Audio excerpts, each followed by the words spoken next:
I just talked to Doug Keston from the Paradigm Talent Agency in New York, who's returned to the Humana Festival for the first time in a quarter century, just about the changes he's seen from then to now, and also what he does for a living.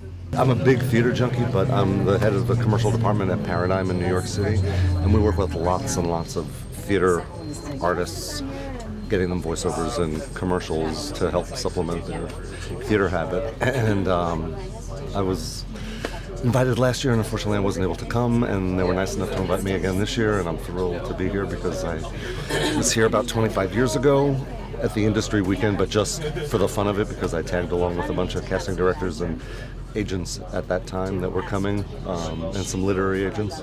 There is a literary agent here from Paradigm, my agency, doing his thing and scoping out the writers and the new plays. But I'm here looking at the apprentice intern company. Specifically, that's why they invited me, so that I would see their showcase and see them perform, and hopefully when most of them will probably come to New York to start their careers, and it gives them a leg up on transitioning into New York and auditioning right away and hopefully getting their careers going. How quickly do you know that you may have a voice worth listening to, or that has some money in it? Let's say.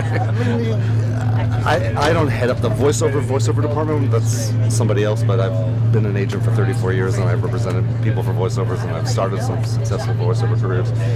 I mean, you just hear it. I mean, there sometimes is a little bit of a learning curve, to apply that wonderful instrument to advertising copy and things that are not character driven, but there's narration and there's books on tape, and there's so many aspects to voiceovers that sometimes the actors can use their core training, but I'm sorry, this is your first Humana Festival in 25 years. Yes. Yeah. Any what do you notice?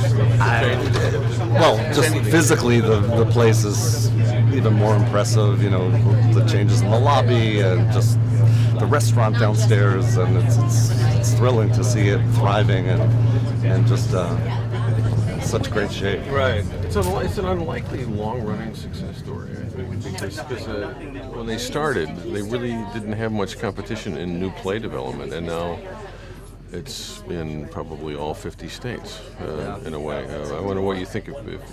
Can you guess, even with the changes at the top, they've gone through different artistic directors, why this one's hung on as long as it has? It's a good question. I'd have to think about it a little bit longer, but there is a spirit down here when you walk into the place that's just palpable. They love what they do, and they work hard, and they are not afraid of artistic sort of combativeness, but at the same time, they're all here for the right reasons, and it shows. Willing to take chances, and also at a couple of the events I just talked to some locals and didn't pal around with people in from New York, and just there's a real hunger for culture here, and it's nice to see that it's supported by some people that have nothing to do with the business. Right.